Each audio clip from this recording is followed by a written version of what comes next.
ल है त ढिला नगरी अब होन्डाको डिएममा के चाहिँ गर्नु हुँदैन भनेर हेरिहालौँ है। ल यो मैले अन गर्ने बित्तिकै फत्त निभाएँ नि।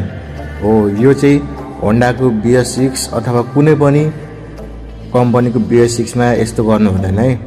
किनभने इक्जाम्पलको लागि हामी कम्प्युटर अन गर्छौँ नि, पिसी ल्यापटप हो, अन गर्दा गर्दै बिचमा अफ गऱ्यौँ भने के हुन्छ, अपरेटिङ सिस्टम उड्छ या कहिलेकाहीँ स्लो हुन्छ, कहिलेकाहीँ क्र्यास हुन्छ है। सो हो त्यस्तो चाहिँ गर्नु हुँदैन है। अन गर्ने बित्तिकै कहिले पनि अफ गर्नु हुँदैन, त्यसलाई फुल्ली बुट हुन दिनुपर्छ है त। भनेको मतलब त्यसलाई पुरै चालु हुन दिनुपर्छ, अनि मात्र बन्द गर्नु मन छ भने बन्द गर्नुपर्छ। र अर्को सेकेन्ड कुरा चाहिँ अन गर्नुभयो अनि बिहान चिसोको मौसममा अथवा बिहान छ भने चाहिँ स्टार्ट गरिसकेर अटो चक्लिन्छ। BS6हरूले अटो चक्लिन्छ, जुनसुकै कम्पनीको बाइक स्कुटरले BS6 FI वालाहरूले अटो चक्लिन्छ। हो त्यो अटो चक्लिएको बेला घर आफ्नै रफ्तारमा हिट जबसम्म त्यसले आफ्नो टेम्परेचर पाउँदैन तबसम्म चाहिँ एस्कुलेटर गाँ नबटाउनु होला है त।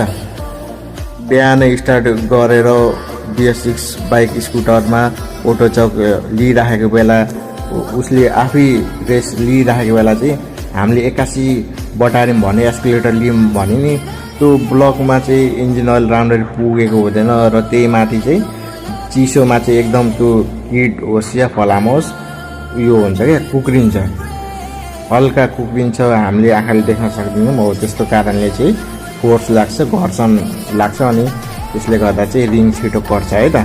सो त्यो भयो। आफ्नो आइडल पोजिसनमा आयो भने मात्र हामीले एस्कुलेटर लिएर जान सक्छौँ है, कुदाउन सक्छौँ। ल इमर्जेन्सीको बेला मात्र कुदाउने, 81 फट्टै स्टार्ट गर्ने, फट्ट कुदाउने इमर्जेन्सीको बेला। अन्यथा चाहिँ एकछिन पर्खिनुहोस्, त्यसलाई आइडल पोजिसनमा आउन दिनुहोस्, अटो चक आफै बन्द हुन्छ अनि कुदाउनु होला है त। ल अनि हामीले अघि भनेको थियौँ नि, त्यो चाबी अन गर्ने बित्तिकै बिचमा अफ गर्नु हुँदैन है।